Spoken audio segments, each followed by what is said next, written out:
Hello, আসসালামু আলাইকুম। শুভ সকাল বন্ধুরা, আপনারা সবাই কেমন আছেন? আশা করি আপনারা সবাই ভালো আছেন। আলহামদুলিল্লাহ, আমিও আপনাদের ঘরে দোয়ায় ভালো আছি। তবে দিন দিন কেমন জানি হয়ে যাচ্ছি আমরা, তাই না? জীবনের আনন্দগুলো কোথায় যেন হারিয়ে যাচ্ছে। ব্যস্ততা, বাস্তবতা, অভাব, শূন্যতা সব কিছুর সাথে মানিয়ে নিতে নিতে আজ আমরা বড্ড ক্লান্ত। জীবনের এতটুকুতেই যেন আমরা হাঁপিয়ে উঠেছি।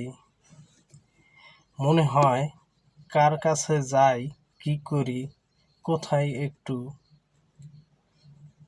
শান্তি মিলবে সেই আশায়। তবে বন্ধুরা, সবাই ভালো থাকবেন এই কামনা করে আজকের মতো এখানেই শেষ করছি। আল্লাহ হাফেজ।